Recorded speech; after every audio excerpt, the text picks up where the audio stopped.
अस्सलाम वालेकुम वरहमतुल्लाहि वबरकातुहू। 4 जून के लिए बचा के रखिए भाई। टीवी के ऊपर आपने भारतीय जनता पार्टी का एक एडवर्टाइजमेंट देखा होगा जिसके ऊपर बार बार ये लिख के आ रहा है कि मोदी की गारंटी।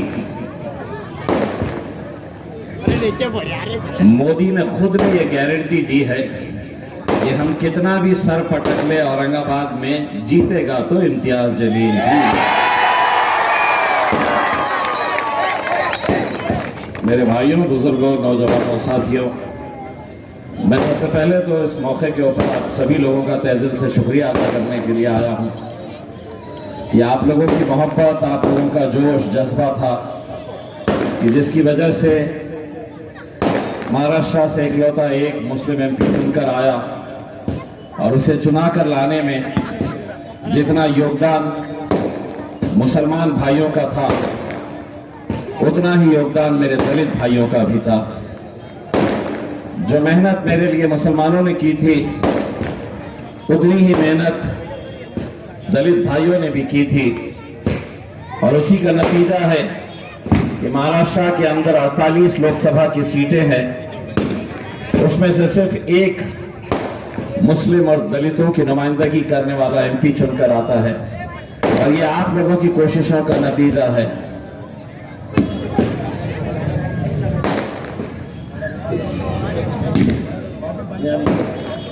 होता अब एक मरतबा वो शुरू हो गया तो मोदी की जैसा है, फेंकते ही रहता है, फेंकते ही रहता है।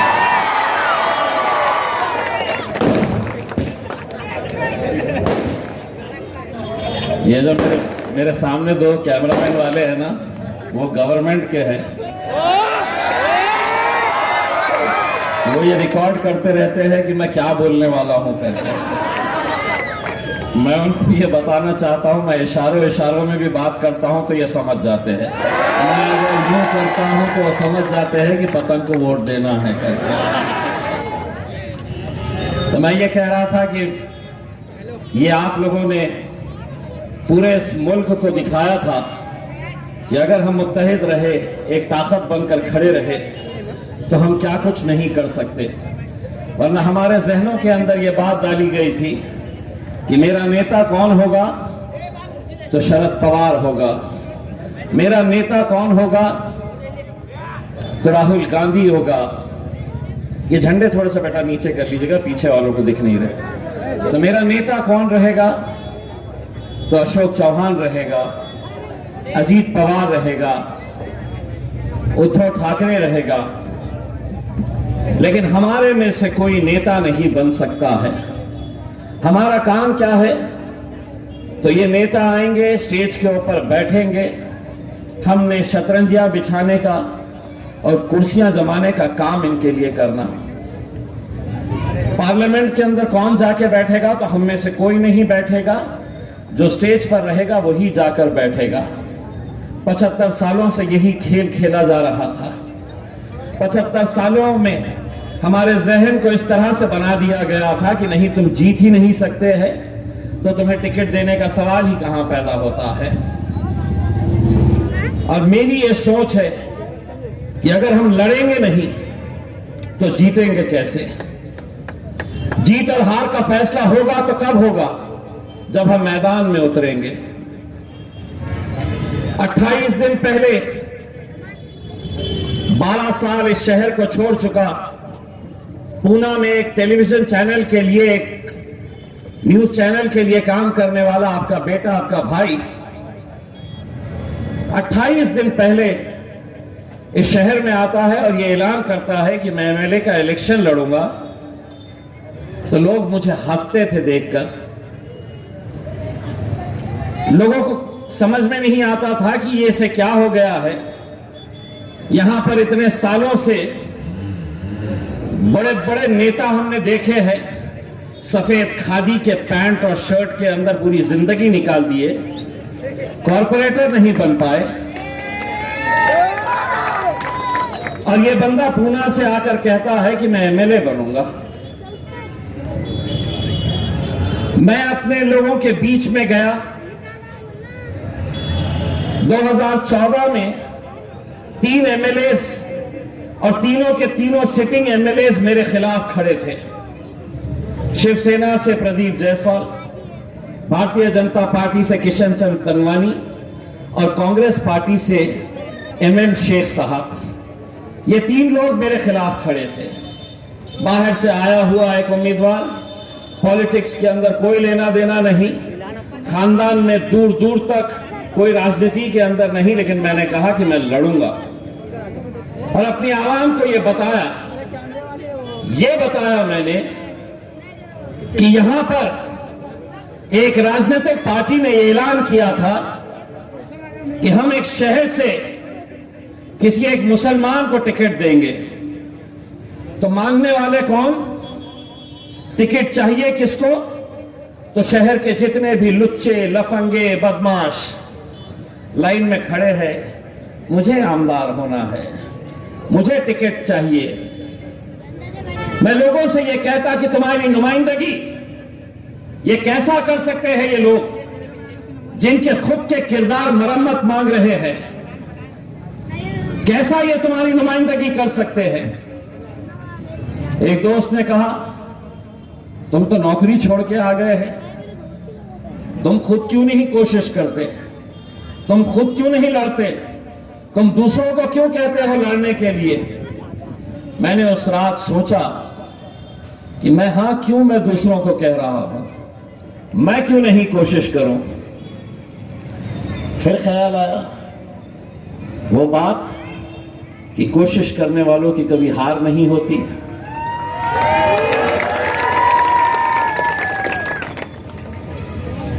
तो मैंने सबसे पहले शुरुआत की मेरे घर वालों से। पहली अजान हो चुकी है,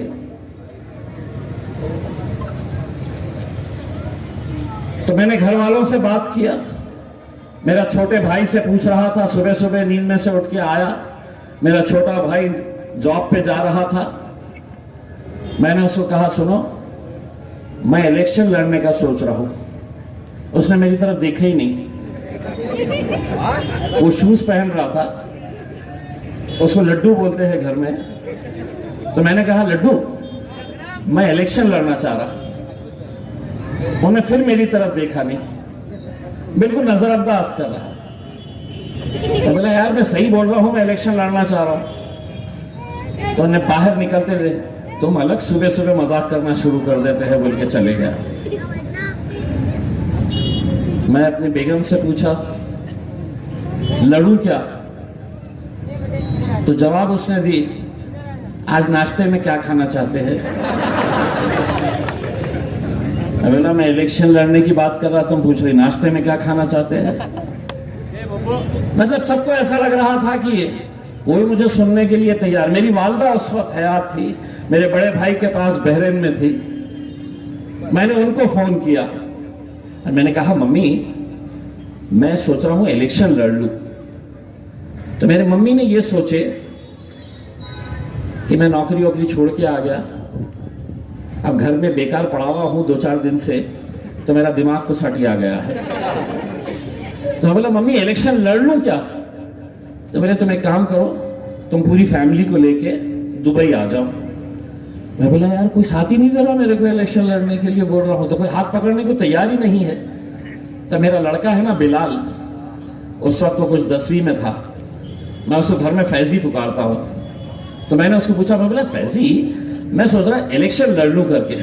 तो उसने बोला, डैडी लड़ लो, मजा आ जाएगा। अरे मैं बोला, मिल गया, कोई तो एक मिल गया अपने को सहारा, उतर जाओ। अब जब उतरा, ऐलान किया, मैं भड़कल गेट के मकान में रहता था, तो ऐसे झुंड के झुंड लड़के आते थे देखने के लिए, ये मोजेजा कहां से आया है करके। उसमें इतने सारे लड़के आते थे देखने के लिए, यार ये पूना से आ गया, बोला एमएलए लड़ेगा करके। उसमें मैंने उस वक्त नौजवानों से क्या कहा था कि तुम इतने सालों से किसको वोट दे रहे हैं? तो किसी ने कहा कि हम कांग्रेस को दे रहे हैं, किसी ने कहा हम राष्ट्रवादी को दे रहे हैं, किसी ने यह नहीं कहा कि हम भाजपा को दे रहे हैं या शिवसेना को दे रहे हैं। मैंने कहा, अगर तुम कांग्रेस को दे रहे हैं, तुम राष्ट्रवादी को दे रहे हैं, तो जीत के कौन आ रहा है? या तो भाजपा आ रही है या शिवसेना आ रही है। एमपी के इलेक्शन में मैंने कहा कि तुम किसको वोट देते हो, तो किसी ने कहा हम कांग्रेस को देते, किसी ने कहा हम राष्ट्रवादी को देते। मैंने कहा फिर 20 साल से तुम्हारा वोट क्या हो रहा, जीत के कौन आ रहा? तो खैरुद्दीन मामा आ रहे अपने। तो मैंने कहा कि 20 साल तुम वोट डालते रहे, वो जीतते रहे, तुम डालते रहे, वो जीतते रहे। मैंने उनको कहा कि अब एक बात समझ लो, ये समझ लेना कि इस बार भी तुम्हारा वोट जाया जाने वाला है, बेकार जाने वाला है, लेकिन तुम एक ताकत बनकर मेरे पीछे खड़े तो रहो। एक धक्का लगाओ तो सही। अल्हम्दुलिल्लाह ऐसा धक्का लगाए कि 2014 में भी इनको उखाड़ के फेंका और 2019 को भी इनको उखाड़ के फेंका। अब पूरे के पूरे जमा हो गए हैं। ऐसे देखते हैं कहां नौजवान लड़के बैठे रहे चबूतरे पे, होटलों में। कोई तो भी एक आ जाता है, नहीं अब मुश्किल है इम्तियाज भाई का। पहले क्या था बॉस, देखो 2014 में कुछ नहीं था, लोगों ने डाल दिए। 2019 में अरे बॉस वो वंचित थी ना, उसकी वजह से जीत गए। 2024 में नहीं आते बॉस। बोलने वाले कौन?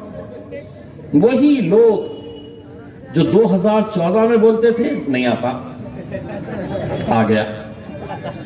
2019 में तो हर एक की जेब में एक कागज रहता था, पेन रहता था, जहां 4 लड़के दिखे कि कागज निकाले, देखो इतने मुसलमान, इतने मराठे, इतने दलित, इतना वोटिंग परसेंटेज होता, नहीं आता। तुम ही बताओ कैसा आता? मैं उनको ये बोलता था कि तुम जमीन पे मेरा हिसाब करते हैं, लेकिन सही मानों में मेरा हिसाब मेरा रब वहां पे करता है। मैं उन्हें ये कहता कि मैं तो था नहीं इस शहर के अंदर, तुम थे यहां पर। क्या वजह है कि तुमने अपनी क़यादत खुद खड़े नहीं की? क्यों तुम एमएलए नहीं बन पाए? क्यों तुम एमपी नहीं बना पाए? क्योंकि तुम्हारी ज़हनियत के अंदर एक ऐसी सोच थी कि नहीं, मेरा नेता तो कोई और ही होगा, मैं उसके नीचे होगा। लेकिन इम्तियाज जलील की सोच यह है कि अगर इस कुर्सी के ऊपर शरद पवार है, इस कुर्सी के ऊपर राहुल गांधी है, तो उसके सामने इम्तियाज जलील नहीं बैठेगा, उसके बाजू बैठेगा। और अल्हम्दुलिल्लाह ये करके दिखाए। कितने हैं महाराष्ट्र के अंदर, कितने तुम्हारे नुमाइंदे हैं? एक, सिर्फ एक। और आगे जो कह रहा हूं, हमें सोचना चाहिए, हमें शर्म आनी चाहिए अपने आप पर और हमारे उन नेताओं के ऊपर जो सिर्फ आज तक गुलामगिरी करने का काम कर रहे हैं।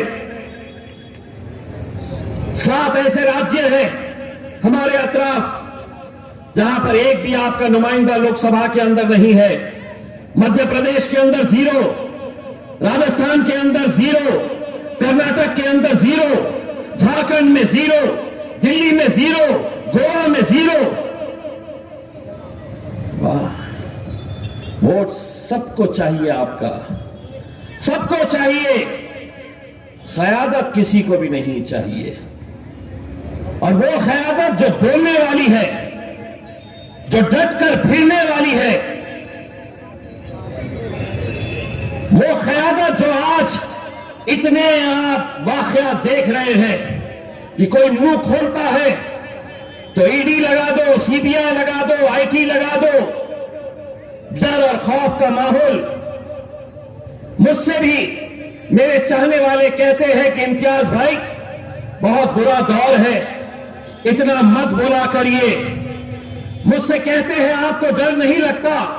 मैं कहता हूं हां डर लगता है मुझे, लेकिन इन हुकूमतों से डरता नहीं हूं। मैं डरता हूं तो मेरे रब से डरता हूं, मैं अल्लाह से डरता हूं। मरना तो सबको है, कोई आबे हयात पीकर नहीं आया कि जिंदगी भर जीने वाला है। फैसला तुम्हें करना है। कि गीदड़ की जिंदगी जीना है या शेर की जिंदगी जीना चाहते हैं। मैं शेर की जिंदगी जीना चाहता हूं और तुम्हें इन मुसलमान नेताओं ने गीदड़ की जिंदगी जीने के लिए कह रहे हैं। अगर 2019 के मैंने आंकड़े बताया तो 2024 के और शर्म लाते हैं हमें। 10 राज्य है, 10 स्टेट्स है जहां पर आपको टिकट ही नहीं दिया गया। एक टिकट नहीं। क्या महाराष्ट्र के 48 में से 47 सीटें, क्या वजह है कि ये एक सीट भी न कांग्रेस दे रही, न राष्ट्रवादी दे रही, न शिवसेना दे रही। भाजपा ने तो साफ कह दिया है कि इनका हमसे कोई लेना देना नहीं है। लेकिन बाकी की जमातें तो आप इनको बड़ा किए हैं, इनके नेताओं को आपने तैयार किए हैं। और आज यही कुछ मुसलमानों के दल्ले आके क्या कह रहे हैं कि नहीं, हमें मोदी को कमजोर करना है तो यहां पे इम्तियाज जलील को नहीं, खैरे को जिताना है।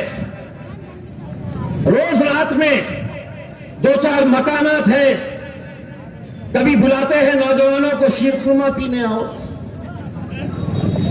शीरखुरमे की कटोरी के ऊपर बस देखो अपने को मोदी को हराना है, इम्तियाज को वोट दे दिए तो बीजेपी आ जाती है। यही बात 2019 के अंदर वो कहते थे। 2019 के अंदर यही बातें कर करके हमको समझाते थे। नतीजा क्या हुआ कि अल्हम्दुलिल्लाह हम तो जीत गए, लेकिन आज जो इकलौती एक पूरे महाराष्ट्र के अंदर मुसलमानों की, दलितों की, पिछड़ों की, मराठाओं की, धनगरों की आवाज बनकर खड़ा है इम्तियाज जलील, उसे ही यहीं पे खत्म करने के लिए कोई ऐरे गैरों की जरूरत नहीं है। हमारे ही कुछ दल्ले मार्केट के अंदर घूम रहे हैं चंद सिक्के फेंकने की वजह से, चंद पैसों की खातिर। कितना पैसा मिल रहा होगा, तुम जिंदगी नहीं गुजार सकोगे उसमें, यकीनन जिंदगी नहीं गुजार पाएंगे। आज अगर इम्तियाज जलील जीत रहा है, अगर खड़ा है, तो न जाने ऐसे कितने बुजुर्गों की दुआएं मेरे साथ में है। रमजान के आखिरी अशरे में हैदराबाद से एक मौलाना आते हैं, मोतीवाला की मस्जिद में, बेरी बाग में देर रात तक उनकी दुआ चलती है। मैं उस दुआ में शामिल होता हूं। मौलाना मुझे भी बहुत दुआओं से नवाजते हैं। इस बार जब उनकी दुआ के लिए मैं गया, दुआ खत्म होने के बाद मैं उनसे जाकर मिला, खूब दुआओं से उन्होंने नवाजा। और जब मैं बाहर निकल कर आ रहा था, मस्जिद के गेट के पास बहुत सारे नौजवान लड़के घेरे हुए, किसी को सेल्फी चाहिए, किसी को फोटो चाहिए। मेरी नजर एक बुजुर्ग शख्स के ऊपर पड़ती है, बहुत बुजुर्ग शख्स, 90-52 साल के हजरत हो गए वो। और मुझे ऐसा लगा कि वो शख्स, वो बुजुर्ग मेरे पास आना चाह रहे हैं, लेकिन भीड़ की वजह से वो मुझ तक पहुंच नहीं पा रहे। मैंने लड़कों को हटाया, उस बुजुर्ग के पास गया, मैं उन्हें सलाम किया, उनका हाथ अपने हाथ में लिया। हाथ थरथरा रहे थे बुजुर्ग के। मैंने कहा कि मेरे लिए दुआ करना। उन्होंने मुझसे कहा कि मैं जालना से आया हूं, मैं जालना से आया हूं, और मेरे पूरे घर वाले और मैं खुद पूरा रमजान तहज्जुद में उठकर बेटा हम तेरी कामयाबी के लिए दुआ कर रहे हैं करके।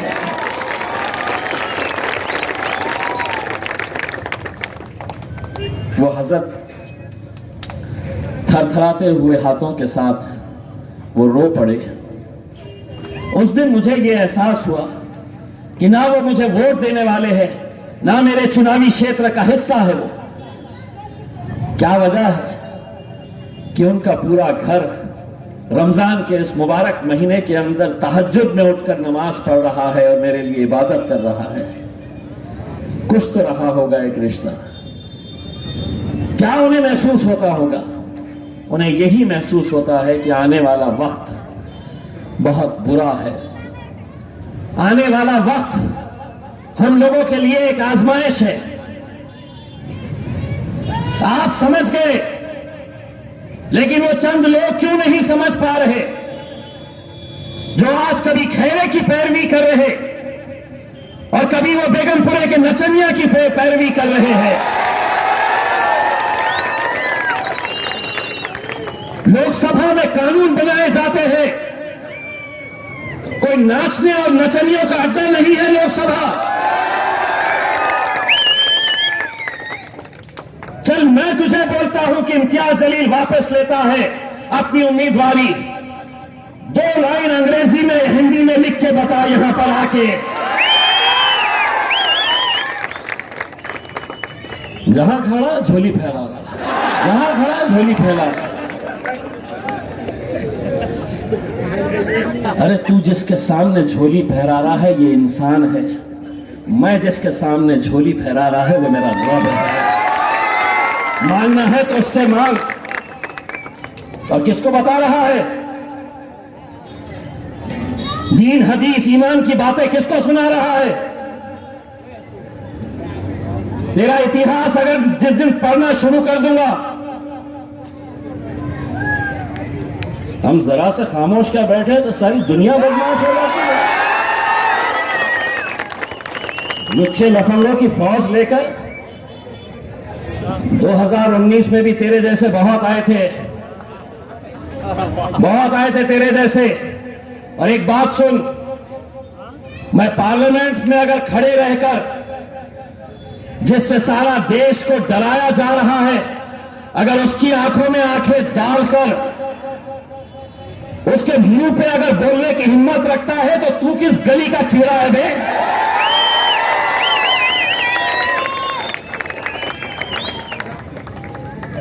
मैंने कहा चिल्लर लोगों के मुंह नहीं लगूंगा, लेकिन कभी कभार ऐसा हो जा रहा है कि वो समझ रहे हैं कि मेरी खामोशी मेरी बुज़दिली है। एक बात समझ ले बेटा, सर झुका के चलता हूं तो सिर्फ खौफ खुदा से।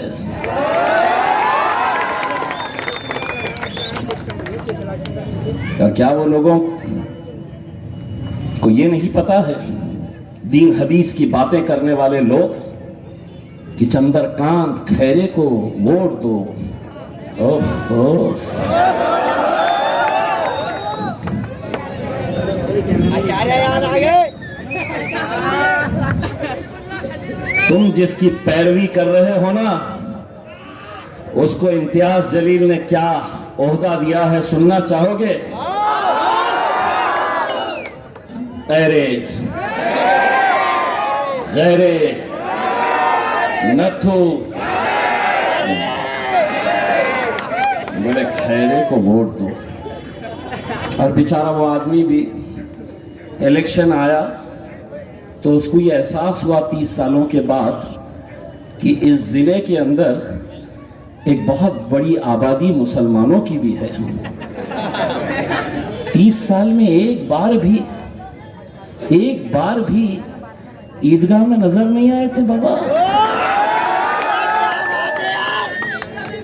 क्या मजबूरी थी, क्या वजह थी कि स्टेज पे आके खड़े हो गए, उनके अंटर पंटर बाजू में कान में फूक रहे, सब उसको सलाम वालेकुम बोलो। तो बेचारा जो आ रहा सलाम वालेकुम सलाम वालेकुम, ईद मुबारक ईद मुबारक। कम से कम इतना क्रेडिट तो मुझे देना पड़ेगा कि 30 सालों में उसे मस्जिद तक तो लेकर आ गया है। और उस दिन बात खत्म नहीं हुई तो थोड़े दिनों के बाद पता चला नहीं, मुसलमान नमाज 5 वक्त की पढ़ना चाहिए, 5 वक्त की। मैं बोला ये कौन से मौलाना के साथ बैठ रहा है, इतना दीन की बातें कर रहा है। नहीं, मुसलमान 5 वक्त की नमाज पढ़ना चाहिए और नमाज पढ़ के जब बाहर आना चाहिए, लोग खड़े रहते तो सब ठीक हो जाता। उसको क्या मालूम, मेरे सामने जिस दिन आया तो मैं लाहौल पढ़ के फूंक दूंगा।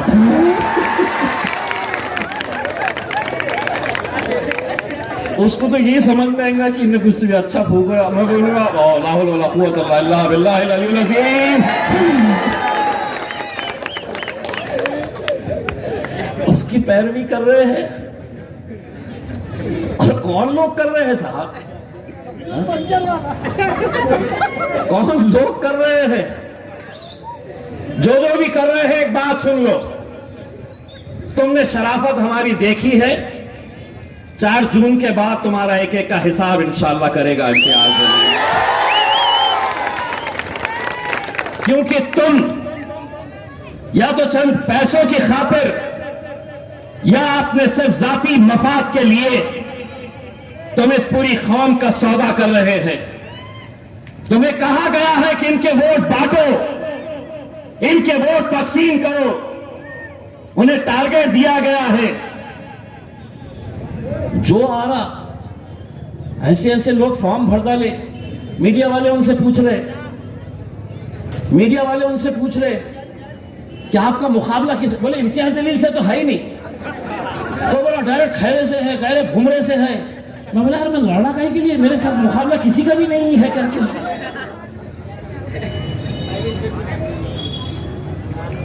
तो सवाल यह पैदा होता है कि क्यों आज आपकी इस क़यादत को खत्म करने के लिए साजिशें रची जा रही है? क्या वजह है? किसी एक ने बताना।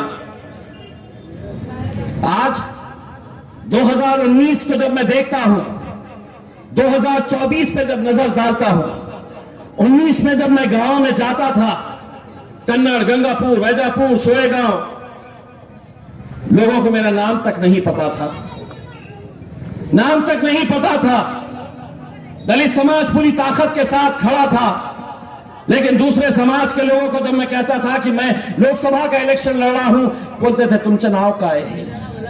मैं कहता था इम्तियाज जलील, तो मेरा नाम भी वो बराबर से नहीं। और आज 2024 के अंदर अगर इम्तियाज जलील जाता है तो 2-2 घंटे तक मेरे हिंदू भाई वहां पर फूल हार लेकर खड़े रहते हैं अपने भाई का इस्तकबाल करने के लिए। क्यों हो रहा है? कि उन्होंने देखा है कि हमने कभी भी जात, धर्म और मजहब की राजनीति नहीं की।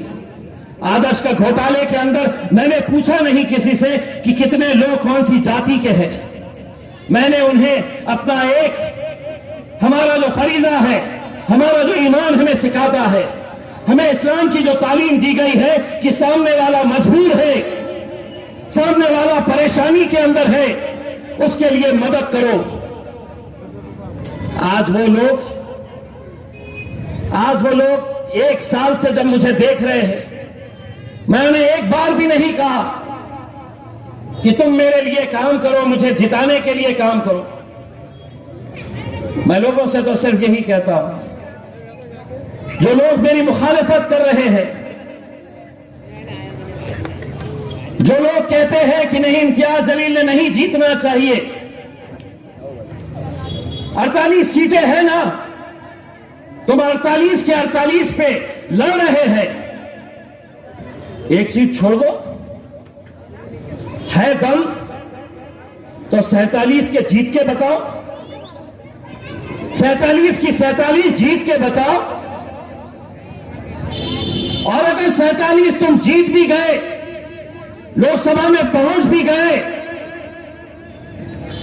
और अगर CAA-NRC का, UCC का कानून आएगा,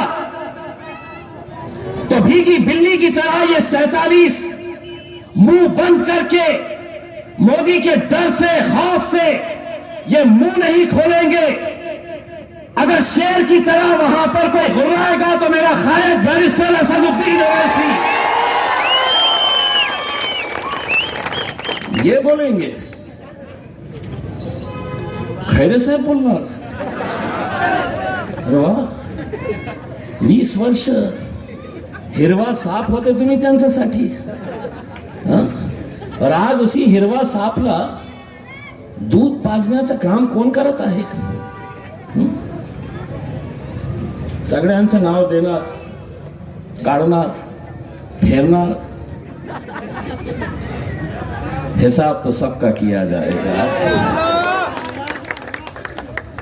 मैं सिर्फ उन लोगों से इतना कहना चाहता हूं, हमारा काम जो है हम सिर्फ मेहनत करते हैं, और मैं आपको भी ये कहना चाह रहा हूं, आप शिद्दत से मेहनत करिएगा। बस महज 3 दिन बचे हुए हैं, 9, 10, 11, 5 बजे सब खत्म हो जाएगा कैंपेनिंग। 13 तारीख के दिन वोटिंग शुरू हो जाएगी। हमारा काम मेहनत करना है। जीत और हार का फैसला अपने रब पर छोड़ दो, अपने रब पर छोड़ दो। और इतना समझ लो, अगर इम्तियाज जलील आज खड़ा है, उसके नीयत में अगर खोट होगी तो वो कभी नहीं जीतेगा। लेकिन अगर नीयत साफ रहेगी तो अल्लाह खुद ब खुद रास्ते बनाता है मेरे भाई, खुद ब खुद रास्ते बनाता है। और कैसे रास्ते बना रहा है किसी ने सोचा नहीं था। लोग कहते थे कि यार 2019 में वंचित थी। अच्छा, आप भी बैठे हैं सुनने के लिए, वाह वाह, बहुत बोलते हैं मेरे बारे में। आइए स्टेज पे बैठिए। तो 2024 में कैसा जीतेंगे, क्या होगा? तो क्या हुआ? आज शरद पवार साहब घर में बैठ के गाना गाते होंगे, मेरे दिल के टुकड़े 1000 हुए, कोई यहां गिरा, कोई वहां गिरा। उद्धव ठाकरे भी यही गाना गा रहे होंगे, मेरे दिल के टुकड़े 1000 हुए, कोई यहाँ कोई वहाँ, रास्ता खुला, इम्तियाज दौड़ो उस पे, ये रास्ते अल्लाह बनाता है। बने और क्या होगा? जीत और हार के अलावा कोई तीसरा मामला सामने नहीं आएगा। अगर जीतूंगा तो ये जीत इम्तियाज जलील की नहीं रहेगी मेरे भाई, ये जीत इन लोगों की रहेगी, ये जीत उन माओ की रहेगी, उन मेरी माँ और बहनों की रहेगी। अभी मैं हमारे खातून का एक प्रोग्राम था, बहुत सारे लेडीज वहां पर आए थे, मस्तूरात आए थे वहां पर। मैं कभी उन्हें मिला नहीं, कभी देखा नहीं, लेकिन वो जब आकर मेरे सर पे हाथ रख रहे थे तो वो यही कह रहे थे कि बेटा तेरे लिए हम 5 वक्त नमाज में तेरे लिए कामयाबी की दुआ कर रहे हैं। क्यों कर रहे हैं? उन्हें लगता है कि इम्तियाज जलील के अंदर उनका बेटा है, उन्हें लगता है कि इम्तियाज जलील के अंदर उनका भाई है, इसीलिए आज वो शिद्दत के साथ खड़े हुए हैं, दुआएं कर रहे हैं। बस आप लोगों को क्या करना है? 11 तारीख तक घर घर जाना है। पहले ही आपके पास यादी आ चुकी होंगी, लिस्ट के अंदर देख लो, मोबाइल के अंदर चेक कर लो मेरा मोबाइल में नंबर है या नहीं। वरना अपने कौम की खास बात यह है कि बॉस मैंने 2019 में दिया था ना वोट, मेरा नाम कटा कैसा। और 13 तारीख के दिन आके आस्तीन चढ़ा के मेरा नाम कटा कैसा। आप अभी से चेक करिए, देखिएगा आपका नाम है। सुबह उठिएगा, फजर की नमाज पढ़िएगा, शिद्दत से अल्लाह से दुआ मांगिएगा। 13 तारीख के दिन पहले अपने घर वालों का, और आप लोगों से अदबन ये गुजारिश करना चाहता हूं, कुछ कोशिशें ये हो रही है कि कुछ इलाकों के अंदर माहौल को थोड़ा सा गर्म कर दिया जाए, ताकि हमारे घर की हमारी माएँ और बहनें वोट डालने से निकलने के लिए परहेज करें, उन्हें रोक दिया जाए घर में। मैं भी करूंगा। अगर बाहर सड़क के ऊपर कुछ मामला गड़बड़ा हुआ, किसी चीज की फिक्र नहीं करना। कहीं ऐसा ना हो जाए कि साहब यहां पे तो सब ठीक चल रहा है, वो वहां के आगे के इलाके के अंदर कुछ गड़बड़ हुई। कोई फिक्र करने की जरूरत नहीं।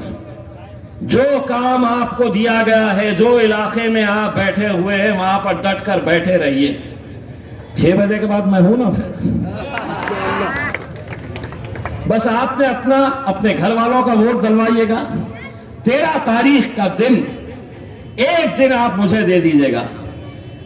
फिर मीडिया वाले मुझसे पूछते हैं कि 2019 के अंदर कितना यकीन था तुम जीतेंगे। मैं कहता हूं 100% यकीन था मैं जीतूंगा। बोले 2024 के अंदर कितना विश्वास है कि तुम जीतोगे। मैं कहता हूं 200% विश्वास है कि मैं जीतूंगा। 13 तारीख तुम मुझे दोगे और इंशाल्लाह हिंदुस्तान को हम दिखाएंगे कि 4 जून को जब नतीजे आएंगे तो हिंदुस्तान का सबसे बड़ा जश्न मेरा औरंगाबाद शहर इंशाल्लाह मनाएगा। बहुत बहुत शुक्रिया। अल्हम्दुलिल्लाह। पार्लियामेंट में कितने मिनट बात की वो कुछ बता नहीं सके। मेरे पास तो हिसाब किताब नहीं है, मगर मैं जानता हूं कि पूरे 20 साल में 20 मिनट भी पार्लियामेंट में जो शख्स ने, जो आपके उम्मीदवार ने आपकी बात नहीं कही हो, क्या वो आपके वोटों का हकदार हो सकता कि नहीं हो सकता। दोस्तों और साथियों, दूसरा उम्मीदवार आपके सामने बैठा है, इम्तियाज जलील, पार्लियामेंट में तूफान मचाने वाला।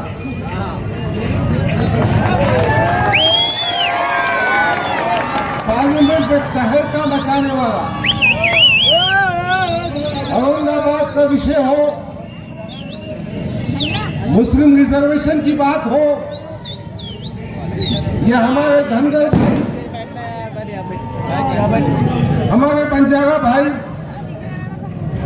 हमारे दलित भाई, हमारी मराठा भाई, उनके विषय को मानने की बात। आपने देखा इम्तियाज जलील के पास जो पीड़ित है, जो दुखी है, उनकी समस्याओं को हल करने का जज्बा। यह आदर्श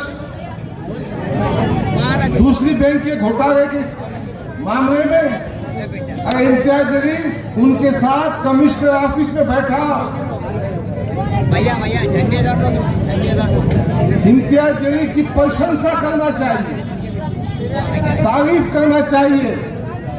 पुलिस आंसू गैस अब इम्तियाज जलील की आंखों से दिखना नहीं। उधर बैठा हुआ उधर क्यों बैठा हुआ है? कि उनकी जो पूंजी जमा की हुई थी, उनकी जो संपत्ति थी, उस पे बैंक आदर्श घोटाले के माध्यम से डाका डाला गया। ये इम्तियाज जलील है। औरंगाबाद में, इस शहर में प्राइम मिनिस्टर आवास योजना, प्रधानमंत्री के नाम से एक योजना चलती है, उसके माध्यम से गरीबों को मकान बनाकर दिए जाते हैं। मैं दिल्ली में था, यहाँ के डिविजनल कमिश्नर का मुझे फोन आया, भाई जरा इम्तियाज को समझाओ, आपके खासदार को समझाओ। मैं क्या हुआ क्या भाई? मालूम ये हुआ कि इम्तियाज जलील ने प्राइम मिनिस्टर आवास योजना, प्रधानमंत्री आवास योजना, जो औरंगाबाद के नक्शे के कागज पर थी, उसका विषय उठाया और ये सब की वहां पेशी करा दी। ये है आपका इम्तियाज जलील। डिविजनल कमिश्नर आके बैठा, कलेक्टर आके बैठा, अर्बन सेक्रेटरी आके बैठा, अर्बन मिनिस्टर आके बैठा। वो जो है ना इम्तियाज जलील, देता नहीं किसको ढील, वो इम्तियाज जलील। अरे बहुत कितना पार्टी है, अच्छों की बात लगाता हूँ, मगर बात आपके हक के लिए, आपकी मदद करने के लिए। हमारे पास वाटका का रहा उम्मीदवार भी है नहीं। उन्होंने क्या किया, शराब की दुकानें लगा दिया, पूरे समाज की वाटका लगाओ। घूमरे साहब भारत मंत्री है भाई, उनके प्रतिज्ञा पत्र पे आप देखिए 27 शराब की दुकानें उनके बच्चे और बीवी के नाम पे। वाह वाह वाह, ये नशा मुक्ति का काम कर रहा, वो नशा भगाने का काम कर रहा। वाह भाई वाह। बहरहाल आज आपके सामने मैं बड़े फख्र से कह सकता हूं कि इम्तियाज जलील ने आपका हक अदा किया। इम्तियाज जलील ने आपकी नुमाइंदगी की। आज एक बार फिर हम आपके सामने इम्तियाज जलील के हक में वोट मांगने आए। अजीज़ान गिरामी,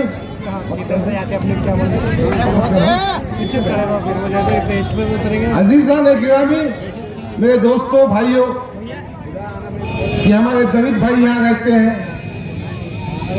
हमारे दूसरे समाज के लोग रहते हैं। मैं पूरी ताकत से कहता हूं, अगर ये शहर में अमन व अमान है, कायदा और सुव्यवस्था है, तो इम्तियाज जलील का पावर है। वो आप सुने थे ना, शाहगंज का टावर। अब ये पावर को अपने कहां भेजने का है, पार्लियामेंट में। संदीप भाई, हमारा ये संदीप भाई ये वार्ड में काम करता, हमारे दूसरे साथी भी काम करते हैं, ये सब जानते हैं। देखो होता कैसा, जो जरा काम का आदमी रहता है ना, उसको टाइम भी ज्यादा कम मिलता है। 5 साल में से 2 साल कोविड में गए, बचे 3 साल। 3 साल के बाद यहाँ पे 2 मंत्री, दानवे अंबादास, विरोधी पक्ष नेता, भागवत करा, अब भूमरे साहब, विकास के कामों में इन्होंने अड़थड़ा लाने का काम किया। विकास के काम की गति को रोक दिया। मगर मुझे उम्मीद है कि इम्तियाज जलील जब पार्लियामेंट में जाएगा 2024 से 2029 तक, इस शहर के नक्शे को बदलेगा। पानी के प्रश्न में, पीने के पानी के विषय पर जो बड़ा भ्रष्टाचार हो रहा था, जब इम्तियाज जलील आमदार थे, उन्होंने उसको उजागर किया, ओपन किया।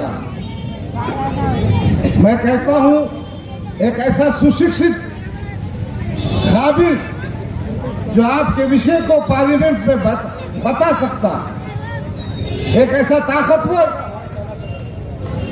जो हुकूमत से दबता नहीं, क्यों तो ना अपने पास कुछ गफरा है, ना सफरा है,